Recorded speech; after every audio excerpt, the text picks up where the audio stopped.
Hello students, CDP की class में आपका एक बार फिर से स्वागत है। कल के टॉपिक में हमने अलग अलग टीचिंग टेक्निक्स को देखा था, लगभग हमने सारे कवर कर लिए थे। और आज हम बाल केंद्रित शिक्षण यानी कि कल हमने बाल केंद्रित शिक्षा की विशेषताएं भी देखे थे।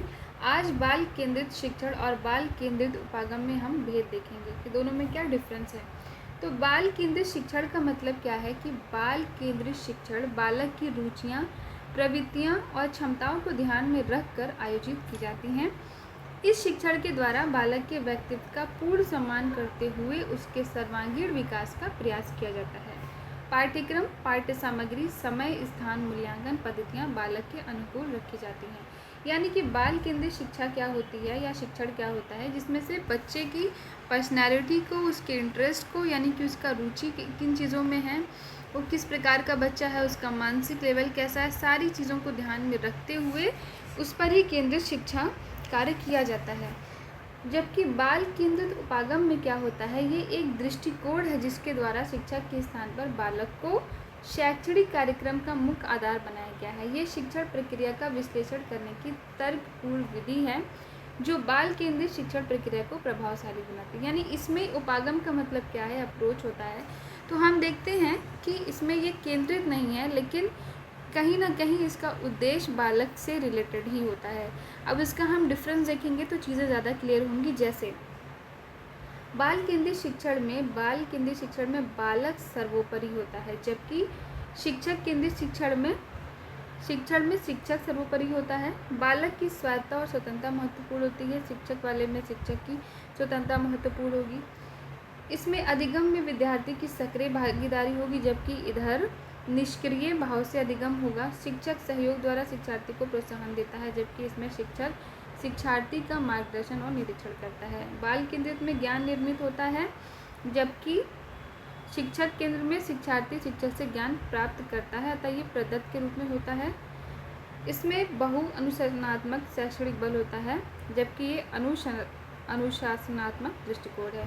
शिक्षार्थी बहुविध अनुभव प्राप्त करता है, जबकि शिक्षार्थी रैखिक अनुभव प्राप्त करता है। यानी इसमें एक ही चीज़ें जो शिक्षक केंद्रित होती हैं उसमें बच्चा एक ही चीज़ों को सीखता है, उस लक्ष्य की प्राप्ति करता है, जबकि जो बाल केंद्रित शिक्षा होती है तो उसमें बच्चा जो होता है उसको अलग अलग अनुभव होते हैं, इस हिसाब से उसका ओवरऑल डेवलपमेंट होता है। तो नेक्स्ट है गतिविधि आधारित अधिगम यानी एक्टिविटी बेस्ड लर्निंग। अब ये सारी चीज़ें किसके अंतर्गत आएंगी, उपागम के रिलेटेड है। तो इसको हम देखते हैं। गतिविधि आधारित अधिगम न केवल कक्षा के वातावरण की गुणवत्ता में सुधार करता है, बल्कि बहुस्तरीय कक्षाओं के मुद्दों को भी संबोधित करता है। पाठ्यक्रम सामग्री को अभ्यास के लिए क्रम में रखा जाता है। प्रारंभ में जैसे कक्षा 1 और 2 के सभी विषय जैसे हिंदी, अंग्रेजी, गणित के लिए अलग अलग एक्टिविटीज़ होती हैं, जबकि क्लास 4 के लिए उन एक्टिविटीज़ को बढ़ा दिया जाता है। यानी कि लेवल के अकॉर्डिंग बच्चा किस क्लास में है, उसका मानसिक स्तर क्या है, उसके अकॉर्डिंग जो एक्टिविटीज़ होती हैं उनको बढ़ाया जाता है। ठीक है। नेक्स्ट है, जैसे फॉर एग्ज़ाम्पल छोटे बच्चे होते हैं तो वो ईवीएस को उतना उनका सिलेबस में नहीं होता है, वो नॉर्मली हिंदी, इंग्लिश, मैथ ही सीख रहे होते हैं, बेसिक चीज़ें सीख रहे होते हैं। लेकिन क्लास में बढ़ने के साथ साथ फिर वो ईवीएस भी सीखते हैं। और जैसे कि पहले साइंस के जो तीनों पार्ट्स एक में ही रहते हैं, फिर और बड़े क्लास में गए तो फिजिक्स, केमिस्ट्री, बायो अलग अलग हो गया। इसी तरह से सोशल स्टडीज़ में भी हिस्ट्री, ज्योग्राफी, सिविक्स, पॉलिटी, ये सब एक ही में रहता है। फिर जैसे जैसे क्लास और लेवल बढ़ता है तो फिर उनके बारे में डिटेल में पढ़ना शुरू करते हैं। तो ये बताया गया है कि मानसिक स्तर के अकॉर्डिंग ही एक्टिविटीज़ करवाई जानी चाहिए। अब इसकी विशेषता हम नहीं देखेंगे, प्रकार देख लेते हैं। तो शारीरिक गतिविधि होती है, जैसे पीटी कराना, कदम ताल कराना, हाथ ऊपर नीचे कराना, उछल कूद कराना, या फिर खेल भी कह सकते हैं। मानसिक गतिविधि में चिंतन, मनन, तर्क, वार्तालाप यानी बातचीत, वर्ग पहेली, किसी पहेली को सॉल्व करना, पहेली पूछना, लेखन करना, भाषण देना, ये सारे मानसिक गतिविधि के अंतर्गत आते हैं। शारीरिक और मानसिक दोनों। इसमें पशु पक्षी का नाम लेते हुए आगे या पीछे कूदना। तो इस तरह की एक्टिविटीज़ बच्चों से करवाई जा सकती हैं। इनका उद्देश्य क्या होता है कि बच्चे में अनेक दक्षताओं का विकास हो, बच्चों की कक्षा में गतिविधि आधारित शिक्षण का प्रयोग हो। और हमने देखा कि इन प्रयोगों में क्या है, मानसिक गतिविधियाँ भी हो रही हैं, शारीरिक भी हो रही हैं, तो इससे बच्चे का ओवरऑल डेवलपमेंट होगा, यानी कि सर्वांगीण विकास होगा। बच्चे की रुचियाँ, मनोवृत्तियाँ और स्तर को समझते हुए शिक्षण कार्य होगा। शैक्षिक क्रियाकलापों से परिचित करना, शिक्षण को रोचक और प्रभावपूर्ण बनाना, खेल खेल में शिक्षण के द्वारा सिखाना, बच्चों में सक्रियता का विकास करना। यानी इसमें बच्चे एक्टिव होते हैं, यानी कि लर्निंग बाय डूइंग होगा। बच्चे खेल खेल में सीख रहे हैं, तो इस प्रकार से उनका जो सीखना होगा वो स्थायी होगा, क्योंकि वो पूरी रुचि के साथ सीख रहे हैं। तो इसमें रुचि का सिद्धांत भी लग रहा है, अभ्यास का सिद्धांत भी लग रहा है, और लर्निंग बाय डूइंग हो रही है, तो इसलिए ये शिक्षा किस प्रकार की होगी, स्थायी होगी। अब कुछ बातों को ध्यान में रखना चाहिए, जैसे कक्षा में सभी बालकों को गतिविधि में भाग लेने का अवसर प्रदान करना चाहिए। ऐसा ना हो कि एक ही दो बच्चे पार्टिसिपेट कर रहे हैं। इसमें किसी प्रकार का बच्चे को डर नहीं होना चाहिए, वो पूरी तरह से स्वतंत्र रहे। गतिविधि बालकों में प्रतिस्पर्धा की भावना उत्पन्न करने वाली होनी चाहिए। गतिविधि बालक के भीतर जिज्ञासा उत्पन्न करने वाली होनी चाहिए, और केवल शारीरिक उछल कूदी ना हो, यानी कि लचीला रवैया हो, जिसमें कि उनका मेंटल लेवल भी इंक्रीज़ हो और फिजिकल लेवल भी। गतिविधियों में बालक स्वाभाविक रूप से सीखते हैं, इसीलिए उन्हें मात्र खेलने के मैदान तक सीमित ना करें, बल्कि पाठ्य वस्तु पर आधारित करते हुए ही गतिविधियों द्वारा बच्चों को सीखने का अवसर प्रदान करना चाहिए। नेक्स्ट है, अब इसकी उपयोगिता और महत्व वही सेम चीज़ें होंगी जो बाकी सब में है, तो इसको हम नहीं देखेंगे। नेक्स्ट है, जॉयफुल टीचिंग क्या है, नया टर्म है, देख लेते हैं। रुचिपूर्ण या आनंददायी शिक्षण। तो इसका अर्थ क्या है कि शिक्षण की ऐसी विधा जो बालक की रुचियों को ध्यान में रखते हुए उनका सर्वांगीण विकास करे, उनकी व्यक्तिगत भिन्नता को देखते हुए प्रत्येक छात्र की, क्योंकि रुचि भिन्न भिन्न होती है, तो कुछ ऐसा आधार प्रस्तुत करें जिससे कि ओवरऑल बच्चों की, यानी ज़्यादातर मास जिसको बोलते हैं, जैसे कि हर बच्चे का अलग मेंटल लेवल है, अलग पर्सनैलिटी है, अलग इंटरेस्ट है, लेकिन खेलना लगभग सभी को पसंद है, इसीलिए खेल खेल में जो शिक्षा दी जाती है उस तरह की शिक्षाएं कैसी होंगी, रुचिपूर्ण शिक्षाएं होंगी। इसमें बालक के अंतर्निहित शक्तियों का विकास होगा, उसका सर्वांगीण विकास होगा। रुचिपूर्ण तरीके को अपना के शिक्षा कार्य सरल होगा, क्योंकि रुचि का सिद्धांत इसमें फॉलो हो रहा है। करके सीख रहा है बच्चा, यानी लर्निंग बाय डूइंग हो रही है, तो शिक्षण कार्य कैसा होगा, स्थायी होगा। फिर से वही सेम चीज़ें हैं, तो इसको अब हम नहीं देखेंगे। उद्देश्य भी सेम ही है। नेक्स्ट देख लेते हैं, जैसे इसके पार्ट्स को हम देख लेते हैं, जैसे गीत कविता हो गया, सॉन्ग या पोएम, कहानी का चित्रण, खेल, या फिर देखा होगा कि कुछ पजल बनाने का रहता है, भूल भुलैया टाइप का, जैसे इधर मान लो खरगोश है, इधर घास है, तो उसको यहाँ तक पहुँचाओ, पहेली जैसा। तो इस तरह से जो चीज़ें होती हैं वो बच्चों में इंटरेस्ट डेवलप करती हैं, उनके दिमाग पे जोर पड़ता है और उनका मानसिक लेवल बढ़ता है, सोचने की क्षमता का विकास होता है, तर्क की क्षमता का विकास होता है। नाटक, भ्रमण, पहेली, वार्तालाप, विभिन्न वस्तुओं का प्रयोग, ये सारी चीज़ें करके, जैसे सहायक सामग्री के रूप में शिक्षक विभिन्न वस्तुओं का प्रयोग कर सकते हैं, यानी TLM का यूज़ करना।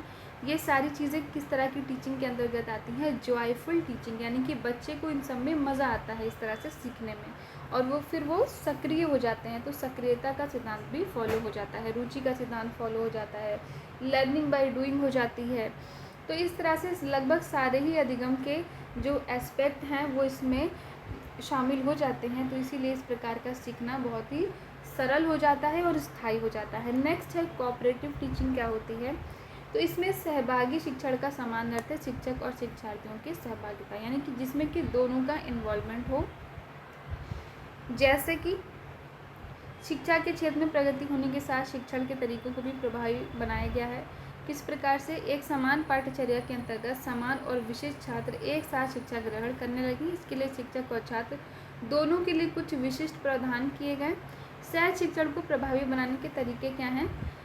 कोऑपरेटिव टीचिंग के लिए इसके अंतर्गत एक शिक्षक मुख्य भूमिका में होता है, जबकि अन्य शिक्षक छात्रों की सहायता के लिए क्रम अनुसार अपने दायित्वों का निर्वहन करते हैं। यानी कि जैसे नॉर्मली एक क्लास में एक टीचर होता है, तो यहाँ पे कोऑपरेटिव या सपोर्टिव टीचिंग की क्या बात कर रहा है। अब जैसे एक टीचर पढ़ा रहा है बच्चों को सपोज, तो फिर वो पढ़ा भी रहा होगा, बच्चे शरारत कर रहे होंगे तो उनको कंट्रोल भी कर रहा होगा, फिर उसको देखना भी होगा कि कौन सा बच्चा कितना सीखा, क्या कर रहा है। तो ऐसे में अगर दो टीचर हों, एक जो पढ़ा रहा हो और दूसरा टीचर जो पीछे के साइड हो, या टहल टहल के देख रहा हो कि बच्चा अपनी कॉपी में क्या कर रहा है, बच्चा सीख रहा है, या फिर बच्चे को मैनेज करे, तो इस तरह की जो टीचिंग होती है वो कोऑपरेटिव टीचिंग कहलाती है। तो ये नया टर्म है। नेक्स्ट है समानांतर सह शिक्षण, इसके अंतर्गत कक्षा के आधे छात्र को एक शिक्षक तथा दूसरे आधे छात्र को दूसरा शिक्षक, यानी कि एक साथ ही ज़्यादा बच्चे मैनेज नहीं हो पाने के क्रम में क्या है कि आधे आधे बच्चों को दो टीचर मिलके बांट लेते हैं। इस प्रकार का जो शिक्षण होता है वो पैरेलल कोऑपरेटिव टीचिंग कहलाता है या समानांतर सह शिक्षण कहलाता है। नेक्स्ट है पूरक सह शिक्षण यानी कॉम्प्लीमेंट्री कोऑपरेटिव टीचिंग। इसमें सह शिक्षण समूह का एक सदस्य पूरक के रूप में अन्य समूह को अनुदेश प्रदान करता है। इसके द्वारा जो छूटे अथवा ना समझ आने वाले प्रकरण हैं उनको पूरा करता है, यानी कि एक टीचर पढ़ा रहा है और दूसरा टीचर जो बहुत कमज़ोर बच्चे हैं उन पर ध्यान दे रहा होता है। नेक्स्ट टोली शिक्षण या टीम टीचिंग। तो इसके अंतर्गत सह शिक्षण के सदस्य आपस में ही योजना बनाते हैं, शिक्षण करने और सभी छात्रों के आकलन करने के लिए उत्तरदायित्व का निर्वाह करते हैं, यानी कि मिल करके कि कौन सा बच्चा वीक है, कौन सा तेज़ है, इस बच्चे को मैं संभालूंगा, उस बच्चे को आप संभालोगे, इस तरह से करके टीम में टीचिंग की जाती है। स्टेशन शिक्षण क्या है? ये सह शिक्षण समूह को अनुदेशन के आधार पर विभाजित करता है। इसमें प्रत्येक समूह को एक शिक्षक अनुदेश देता है तथा ये प्रक्रिया चलती है और स्टेशन शिक्षण के अंतर्गत एक निश्चित समय निर्धारित रहता है तथा प्रत्येक स्टेशन पर निर्धारित समय खर्च किया जाता है अथवा समय के अनुसार शिक्षण किया जाता है। नेक्स्ट है एक शिक्षक एक निरीक्षण यानी वन टीचर वन ऑब्जर्वेशन। इसमें एक शिक्षक द्वारा ही शिक्षण कार्य किया जाता है, नॉर्मली जो हम सब जानते हैं। नेक्स्ट है वैकल्पिक अथवा विभेदित सह शिक्षण यानी अल्टरनेटिव और डिफरेंशिएटेड को टीचिंग। इसमें विकल्प के रूप में शिक्षक के दो विभिन्न उपागम प्रदान करता है। इसके द्वारा एक ही सूचना को दोनों उपागमों द्वारा प्रदान किया, यानी कि एक ही टॉपिक को दो टीचर पढ़ाते हैं, तो किसी को एक टीचर का समझ में आया, किसी को दूसरे का कुछ समझ में आया, तो ओवरऑल उस टॉपिक को बच्चे ने 2 बार पढ़ भी लिया और अलग अलग तरीके से पढ़ लिया, तो इस प्रकार से भी शिक्षण कार्य अच्छा हो जाएगा। अब इसके लाभ क्या हैं? वही सेम चीज़ें होंगी। अधिगम का एक विकल्प मिल रहा है, निरंतरता होगी, कार्यक्रम में तीव्रता होगी, नीरसता नहीं होगी, दिव्यांग छात्रों के सीखने के लिए या कमज़ोर बच्चों के सीखने के लिए बहुत हेल्पफुल होगा। इसके अलावा जो अलग अलग शिक्षक हैं उनके बीच में एक अच्छा बॉन्ड बनेगा, विद्यालय का वातावरण अच्छा बन जाएगा। जो विशिष्ट बालक होंगे, जो स्पेशल कुछ बच्चे होंगे, जो बहुत तेज़ बच्चे होंगे, उनकी प्रतिभा को आगे निखरने में हेल्प मिलेगी और कमज़ोर बच्चे भी नॉर्मली उनको भी आगे बढ़ने में हेल्प मिलेगी। अब इसकी कुछ सीमाएं हैं, जैसे सहभागी शिक्षण शिक्षकों को अलग अलग शिक्षण शैलियों से परिचित कराता है, जबकि छात्रों के अधिगम को कठिन कर देता है। कुछ मतलब कि अब इसमें अलग अलग आपको दिए गए हैं जो लेवल्स, तो ज़रूरी नहीं है कि वो सारे ही सही साबित हों। हो सकता है कि बालक को, जैसे कि एक टीचर आगे खड़ा है, अब एक टीचर पीछे खड़ा है, तो हो सकता है बालक ऐसे में बहुत प्रेशर फील करे, उसका दिमाग ही ना कार्य करे या वो डर जाए, तो ये चीज़ें भी हो सकती हैं। शिक्षकों में आपसी मनमुटाव हो सकता है।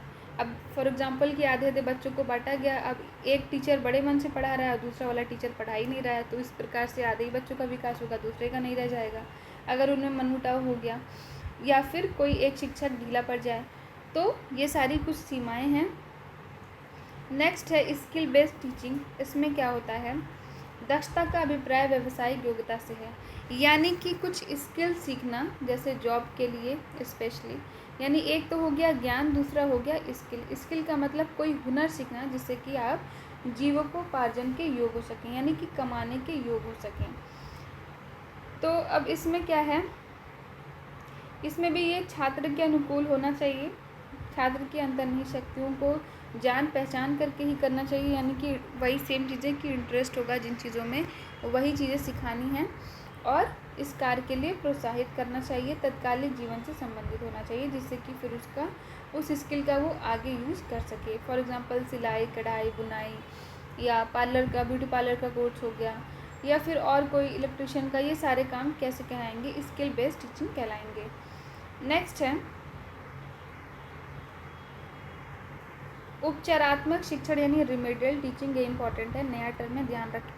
तो उपचारात्मक, जैसा कि नाम है, उपचार करना, इलाज करना, यानी कि इसमें हम क्या देखते हैं कि बालक के अंदर कौन सी समस्या है, बालक को कौन सी समस्या आ रही है अधिगम कार्य में, उस समस्या पे स्पेशली कार्य करना, उस समस्या का निदान करना, इसको ही उपचारात्मक शिक्षण कहते हैं या निदानात्मक शिक्षण भी कहा जाता है। नेक्स्ट है बहुकक्षा शिक्षण या बहुस्तरीय शिक्षण, यानी मल्टी क्लास और मल्टी ग्रेड टीचिंग। अब ये क्या है तो इसके बारे में देख लेते हैं। विद्यालय में कक्ष के अभाव में 2 या 2 से अधिक कक्षाओं को एक साथ पढ़ाना, यानी कि अगर स्कूल बिल्डिंग नहीं बनाई गई है, मान लो सपोज़ कि किसी स्कूल में 1 ही 2 क्लासरूम है, अब 5 क्लास तक के बच्चों को पढ़ाना है, तो हर क्लास के बच्चे को अलग बैठाने की सुविधा नहीं हो पाएगी। तो ऐसे में एक ही क्लास में 2 क्लास के या 3 क्लास के बच्चों को एक साथ जो बैठा के पढ़ाते हैं वही मल्टी क्लास टीचिंग कहलाती है। नेक्स्ट, बहुस्तरीय कक्षा संचालन। तो इसमें जो क्लासरूम होता है उसमें अलग अलग लेवल्स की चीज़ें पढ़ाई जाती हैं एक ही क्लासरूम में, यानी कि एक ही क्लास में कई सारी चीज़ों का इसमें अलग अलग समूह बना दिया जाता है। यानी कि एक ही क्लासरूम के बच्चे का हमने अलग अलग समूह बना दिया। कुछ नॉर्मल बच्चे हो गए, उनको एक साथ बैठाया, कुछ बहुत तेज़ बच्चे हो गए, या फिर कुछ एक साइड में बहुत वीक बच्चे हो गए, जिससे कि हमें उनको मैनेज करना आसान हो जाए।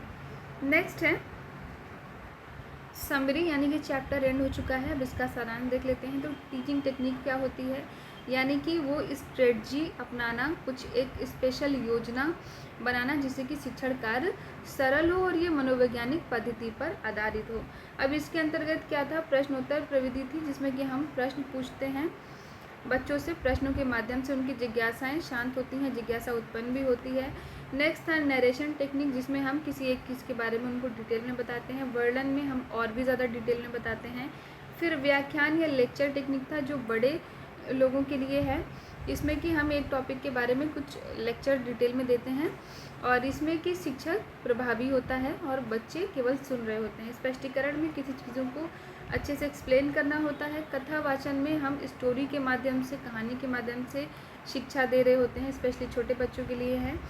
निरीक्षण प्रविधि में हम चीज़ों को ऑब्जर्व करना सिखाते हैं बच्चों को। उदाहरण प्रविधि में हम उदाहरण देते हैं करके, यानी दृष्टांत उदाहरण भी होता है, मौखिक उदाहरण भी होता है। खेल विधि में खेल के माध्यम से शिक्षा दी जाती है। समूह सामूहिक चर्चा प्रविधि में किसी एक टॉपिक से रिलेटेड कई लोग डिस्कशन करते हैं, जिसमें सबके विचारों का आदान प्रदान होता है, इस प्रकार से अधिगम कार्य होता है। प्रयोगात्मक प्रविधि जैसे फिजिक्स, केमिस्ट्री, बायोलॉजी में होता है, तो कुछ एक्सपेरिमेंट करके दिखाना होता है, प्रयोग करके दिखाना होता है। वाद विवाद में पक्ष और विपक्ष दोनों रखा जाता है। कार्यशाला प्रविधि में लर्निंग बाय डूइंग होती है, यानी कि उस कार्य को करके सीखते हैं। भ्रमण या पर्यटन प्रविधि जैसे पिकनिक के माध्यम से उन चीज़ों को, जैसे ज्योग्राफी में जो पढ़ा उसको सामने से दिखाना होता है। अब शिक्षण के हमने नवीन उपागम देखे थे, अलग अलग क्या अप्रोचेज़ हैं। तो इसके अंतर्गत हमने देखा था कि निदानात्मक शिक्षण करना चाहिए, जॉयफुल टीचिंग करनी चाहिए, ये सारी बातें हमने देखी थी।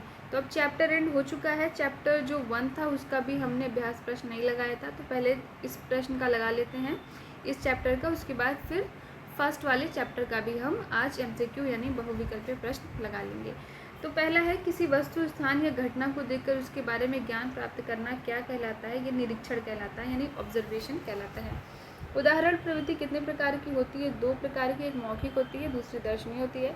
वाद विवाद प्रविधि का सर्वप्रथम प्रयोग हेरी आवरस्टेट ने किया था। खेल विधि के जन्मदाता हेनरी कॉल्डवेल है। मोस्ट इंपॉर्टेंट क्वेश्चन है, ध्यान रखिएगा।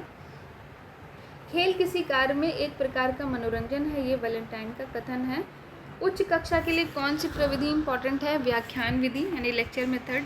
सुकरात किस प्रविधि के जन्मदाता थे, तो वो प्रश्नोत्तर प्रविधि के थे। ऐसा भी पूछ सकता है कि प्रश्नोत्तर प्रविधि के जन्मदाता कौन है, तो सुकरात हैं।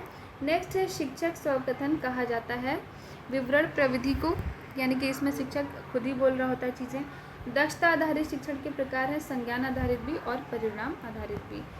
नेक्स्ट है, निरीक्षण प्रविधि के प्रकार, 2 प्रकार के ऑब्जर्वेशन होते हैं। उपचारात्मक शिक्षण उचित रूप से निदानात्मक शिक्षण के बाद आता है, ये कथन योकम और सिम्पसन का है। वाद विवाद प्रविधि कितने प्रकार की है, 2 है।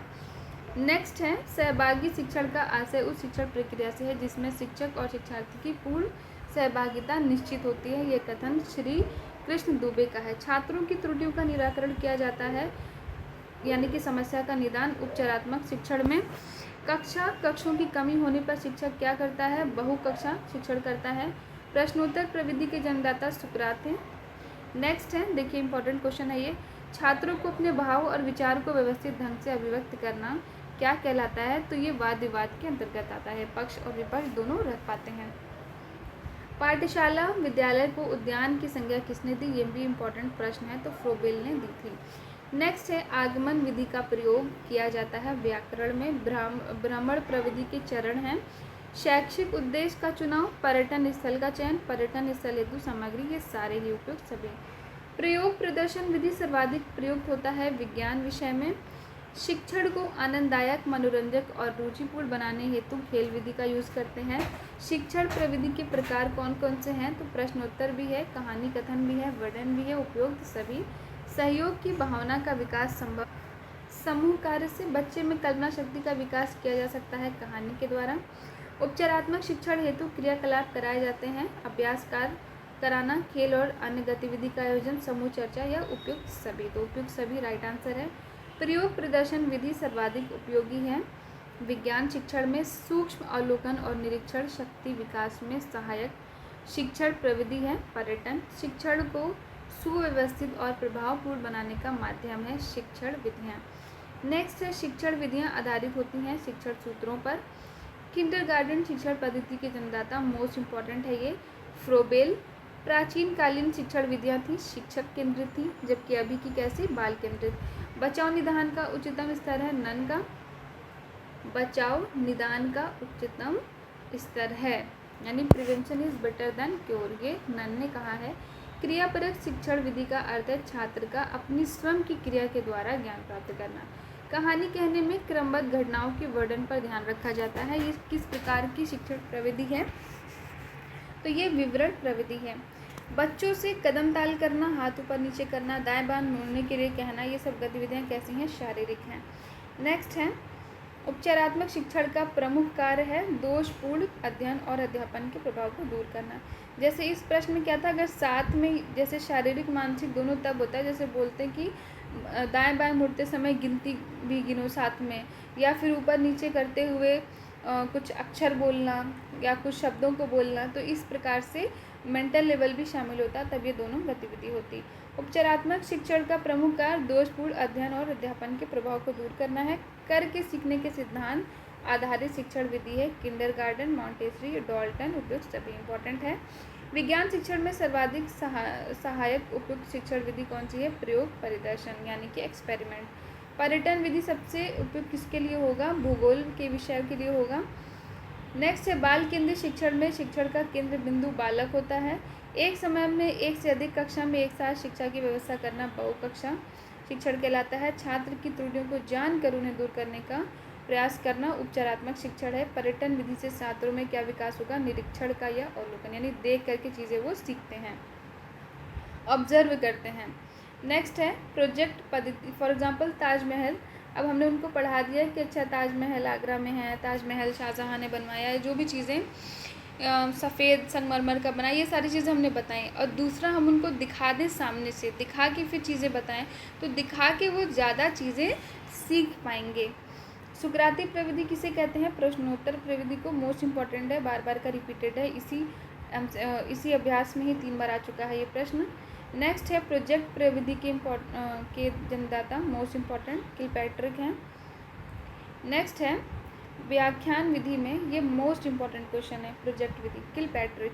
व्याख्यान विधि में छात्र बने रहते हैं तो वो निष्क्रिय रहते हैं, केवल लेक्चर सुनते हैं जबकि निदान की प्रक्रिया से संपादित होता है समस्या पहचान। भाषा शिक्षण हेतु उपयुक्त युक्ति है स्पष्टीकरण। तो ये इस चैप्टर का हो गया। चैप्टर 1 का भी हम देख लेते हैं MCQ। तो ये चैप्टर 1 का MCQ यानी बहुविकल्पीय प्रश्न है। तो पहला क्वेश्चन है कि शिक्षण की प्रकृति कैसी है? तो शिक्षण की प्रकृति कला और विज्ञान दोनों हैं, इंपॉर्टेंट क्वेश्चन है, मोस्ट इम्पॉर्टेंट क्वेश्चन है। शिक्षा को प्रभावित करने वाले कारक कौन से हैं? व्यक्तिगत भिन्नता, कक्षा का वातावरण, छात्रों का मनोशारीरिक स्तर, ये सारी ही चीज़ें इंक्लूडेड हैं। शिक्षण की प्रमुख क्रिया है प्रदर्शन, प्रस्तुतिकरण, क्रियान्वयन, यह सभी, तो ये सभी हैं। संप्रेषण के कितने घटक होते हैं? तो संप्रेषण के यानी कम्युनिकेशन के 5 घटक होते हैं, तो option B is the right answer. Next है संप्रेषण का कार्य क्या है? तो संप्रेषण का कार्य सूचना प्रदान करना, निर्देश प्रसारित करना, समन्वय स्थापित करना, तो ये सभी है। कक्षा में संप्रेषण का प्रारूप कैसा होता है? शाब्दिक अशाब्दिक दोनों होता है, इंपॉर्टेंट है। संप्रेषण का अर्थ क्या होता है? अपने विचारों का, भावनाओं का आदान प्रदान करना। शिक्षण का सामान्य सिद्धांत क्या है? प्रेरणा का सिद्धांत, रुचि का सिद्धांत, ए बी दोनों, तो ए बी दोनों ही होगा। शिक्षण सूत्र का प्रभाव पड़ता है, तो ये शिक्षण पे पड़ता है। अच्छा, ये सीडीपी के उसमें मोस्टली क्या होते हैं कि उपयुक्त सभी वाले अगर ऑप्शन है तो मतलब 90% उपयुक्त सभी वाले, और ए और बी अगर दोनों रहते हैं तो ये सही होते हैं। तो अगर आपको जैसे नहीं पता है और गेस करना हो इस प्रकार के प्रश्न में, अगर उपयुक्त सभी दिया है तो 90% है कि वो उपयुक्त सभी वाला ही, यानी तीनों ऑप्शन सही वाला ही सही होता है, या फिर ए बी दोनों अगर दिया हुआ है तो यही वाला ऑप्शन सही होता है। नेक्स्ट है, शिक्षण के कितने चरण होते हैं? तो ये 3 चरण होते हैं, ठीक है। कौन कौन से? यानी कि स्टूडेंट हो गया, टीचर हो गया और पाठ्यक्रम हो गया। बालक के व्यवहार का वैज्ञानिक अध्ययन क्या कहलाता है? बाल मनोविज्ञान में उसका अध्ययन होता है। नेक्स्ट है, संप्रेषण एक प्रक्रिया है, तो संप्रेषण गत्यात्मक प्रक्रिया। बताया था ना कि आपकी भावना, आपकी सोच यहाँ से यानी एक इंसान के मन से निकल के दूसरे इंसान तक पहुँच गई, तो ये चल के गई ना, यानी कि गति हुई कि नहीं, तो इसीलिए ये किस प्रकार की क्रिया है? गत्यात्मक है। नेक्स्ट है, शिक्षण एक उद्देश्य निर्देशित करता है, ये किसने कहा है? तो कथन वाले प्रश्न भी इम्पोर्टेंट होते हैं, बीओ स्मिथ ने कहा था। नेक्स्ट है, कक्षा शिक्षण में कौन सा संप्रेषण का घटक नहीं है? अभी देखिए हमने ऊपर एक्सप्लेन किया था। तो शिक्षक, पाठ्य वस्तु और छात्र तो होते हैं, अभिभावक नहीं है। शिक्षक द्वारा कक्षा में अंताक्षरी और काव्य पाठ प्रतियोगिता करना कौन सा शिक्षण सिद्धांत है? तो ये अभिप्रेरणा और रुचि का सिद्धांत है, यानी इसमें बच्चे को मज़ा आएगा। उदाहरण और दृष्टांत के द्वारा कोई समान नियम या सिद्धांत बनाना कौन सा शिक्षण सूत्र है? तो ये विशिष्ट से समान की ओर है। संप्रेषण प्रक्रिया प्रभावी होती है यदि संप्रेषण क्या हो? तो यदि स्पष्टता के साथ होता है। नेक्स्ट है, प्रभावी संप्रेषण की प्रक्रिया द्विपक्षीय होती है। शिक्षण सूत्र पथ प्रदर्शन करते हैं, ये कथन किसका है? रेमंड का है, इम्पोर्टेंट है। शिक्षक को पूर्व ज्ञान पर ही नए ज्ञान आधारित करना चाहिए, ये कथन किसका है? ये मोस्ट इम्पॉर्टेंट क्वेश्चन है। तो ये कथन किस सूत्र को संकेत करता है, ये पूछ रहा है। तो ये ज्ञात से अज्ञात की ओर है, यानी बच्चे को जो पहले से पता है फिर जो नहीं पता है उस तक जाना होता है। शिक्षण का सूत्र नहीं है ज्ञात से अज्ञात की ओर, पूर्ण से अंश की ओर, स्थूल से सूक्ष्म की ओर, प्रेरणा का सिद्धांत। तो प्रेरणा का सिद्धांत अधिगम का सिद्धांत है, ना कि शिक्षण का। पाठ के प्रमुख तथ्यों को बार बार दोहराना किस सिद्धांत के अंतर्गत आता है? आवृत्ति का सिद्धांत है। संप्रेषण के घटक तत्व कौन कौन से हैं? तो संप्रेषण में एक प्रेषक होगा, उसका कुछ संदेश होगा जो कि ग्राही तक जाएगा, तो ये उपयुक्त सभी राइट आंसर हो जाएगा। शिक्षण अधिगम सिद्धांत नहीं है, इनमें से क्रियाशीलता का सिद्धांत, रुचि का, प्रेरणा का यह प्रयोगात्मक कार्य प्रविधि, तो ये नहीं होगा। शिक्षण अधिगम में हेतु दिया गया उद्दीपन, मार्गदर्शन, दिशाबोधक, प्रोत्साहन है, ये कथन किसका है? तो ये कथन बर्टन का है। शिक्षण करते समय ध्यान रखना चाहिए किन बातों का? बच्चों की रुचि और मानसिक स्तर का। निम्नलिखित में से उपयुक्त शिक्षण सूत्र कौन सा है? तो ज्ञात से ज्ञात की ओर, सूक्ष्म से स्थूल की ओर, मूर्त से अमूर्त की, अंत से पूर्ण की ओर। तो मूर्त से अमूर्त की ओर सबसे उपयुक्त शिक्षण सूत्र है। नेक्स्ट है, यानी कि जो चीज़ें सामने प्रेजेंट हो उनको दिखाते हुए, जैसे फॉर एग्जांपल बच्चे को रेड आपने एप्पल दिखाया, ठीक है, और आप उससे अब इमेजिन करने को बोलो ग्रीन एप्पल, तो फिर वो इमेजिन कर सकता है। लेकिन अगर उसने एप्पल देखा ही ना हो तो फिर वो रेड या ग्रीन कोई भी एप्पल को इमेजिन नहीं कर सकता। तो मूर्त से अमूर्त क्यों ले जाना होता है? शिक्षण का सामान्य सिद्धांत कौन सा इनमें से नहीं है? तो क्रियाशीलता का, रुचि और नियोजन का सिद्धांत तो है, जबकि परिणाम का सिद्धांत नहीं है। परिणाम का सिद्धांत अधिगम सिद्धांत है। नेक्स्ट है, पूर्ण से अंश की ओर शिक्षण सूत्र आधारित है, तो ये गेस्टाल्ट मनोविज्ञान पर, ये भी मोस्ट इम्पॉर्टेंट क्वेश्चन है। शिक्षण पुनर्बलन की आकस्मिकताओं का क्रम है, ये बीएफ स्किनर का कथन है। नेक्स्ट है, शिक्षण का मूलभूत सिद्धांत है क्रियाशीलता का सिद्धांत, अन्वेषण का, आगमन विधि का, उपयोग सभी, तो क्रियाशीलता का सिद्धांत। शिक्षण का सर्वाधिक महत्वपूर्ण उद्देश्य क्या है? उपयोगी ज्ञान प्रदान करके सर्वांगीण विकास करना। नेक्स्ट, व्यक्ति संप्रेषण का उद्देश्य क्या है? तो उपयुक्त सभी। नेक्स्ट है, संप्रेषण के लिए कक्षा का वातावरण होना चाहिए, सौहार्दपूर्ण होना चाहिए। तर्कात्मक क्रम से शिक्षण कराने से स्थायी और ठोस होता है क्या चीज़? तो ये अधिगम यानी लर्निंग। शिक्षण प्रक्रिया में समाहित प्रक्रिया होती है 3। छात्र की शिक्षा सर्वदा स्थूल वस्तु और तथ्यों से होनी चाहिए, ये परिभाषा किसने दी है? पेस्टोलॉजी ने दी है, इम्पॉर्टेंट है। प्रत्येक छात्र को अलग अलग शिक्षण देना क्या कहलाएगा? तो यह व्यक्तिगत शिक्षण कहलाएगा। संप्रेषण के कितने प्रकार होते हैं? तो संप्रेषण के 2 प्रकार हैं, मौखिक और लिखित। नेक्स्ट है शिक्षण एक त्रिध्रुवीय प्रक्रिया है। ये मोस्ट इम्पॉर्टेंट क्वेश्चन, कथन किसका है? ये जॉन डुवी का है। संप्रेषण शब्द की उत्पत्ति किस लैटिन शब्द से हुई थी? तो ये कम्युनिस्ट शब्द से हुई थी। नेक्स्ट है संप्रेषण शब्द का लैटिन वर्ड कम्युनिस्ट का आशय क्या होता है? आदान प्रदान करना। नेक्स्ट गेस्टाल्ट मनोवैज्ञानिक सिद्धांत पर आधारित शिक्षण सूत्र है, पूर्ण से अंश की ओर। अभी हमने देखा था। क्रियाशीलता का सिद्धांत सर्वाधिक बल देता है करके सीखना। आगमन विधि से संबंधित सूत्र है, विशिष्ट से समान की ओर। ब्लूम के अनुसार शिक्षण के उद्देश्य कौन से हैं? तो बताया, उपयुक्त सभी रहेगा तो मोस्टली वही सही होता है। शिक्षण का प्रमुख अर्थ क्या है? मार्ग प्रदर्शन करना, सिखाना और सूचना देना। तो आपका 2 चैप्टर कंप्लीट हो गया है। इसका अच्छे से रिवीजन करिए, परीक्षा बहुत जल्द होने वाली है और एक साथ आप रिवीजन नहीं कर पाएंगे, इसलिए रिवीजन करते रहिए। कल फिर मिलते हैं नेक्स्ट चैप्टर के साथ। आज के लिए इतना ही।